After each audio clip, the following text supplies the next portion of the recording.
Oi, Amanda, tudo bem? Então, e como que eu fiz pra fazer essa adaptação do uso do óculos e não ligar pra opinião de ninguém? Um pouco difícil isso, porque quando eu era pequena, eu era muito inocente, assim, em questão disso. As pessoas olhavam, falavam, mas eu não me importava tanto quando eu era pequena, não ligava.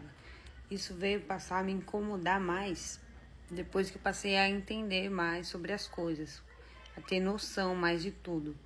A partir dos 10, 11 anos, aí eu comecei a ter mais noção das coisas, entender o porquê que eu usava isso, o que eu tinha no olho e etc. Aí isso começou a me incomodar mais. Quando eu era criança não me incomodava o olhar das pessoas para mim. Agora, quando eu entrei na adolescência, começou a me incomodar mais, principalmente o olhar dos homens para mim, quando eu comecei a ficar com 15, 16 anos, a me ver como se eu fosse uma pessoa diferente, uma pessoa anormal, sendo que eu nunca fui uma pessoa normal só por conta do óculos. As pessoas te veem como se você fosse um ET, como se fosse uma pessoa de outro planeta. Mas não é bem assim. Você só tá usando óculos porque você precisa enxergar e pronto, acabou. É só por isso.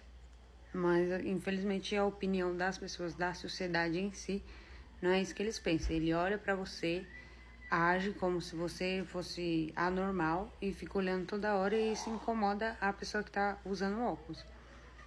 E pra mim me adaptar foi um pouco difícil na fase da adolescência e na fase adulta.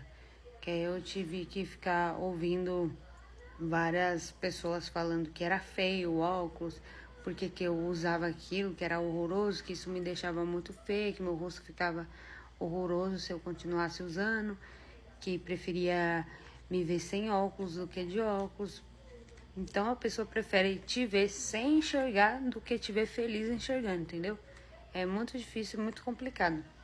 E quando você entra numa fase que você quer arrumar namoradinho, quer ficar com alguém, etc., a maioria dos meninos começa a falar, não vou ficar com essa fulana porque ela usa óculos, então eu acho feio. Se eu ficar, o pessoal vai começar a me zoar. Nossa, eu passei por tanta coisa nessa vida, pra me adaptar na fase da adolescência e na fase adulta foi um pouquinho mais difícil. Eu passei a não ligar muito pra opinião de ninguém e continuar usando óculos depois dos 25 anos. Mas antes dessa idade eu ainda tinha a mente muito, não vou usar porque fulano acha feio. Não vou isso, não vou assim pra balada porque minha amiga diz que é feio. Então esse tipo de pessoa não é sua amiga. Sinto muito.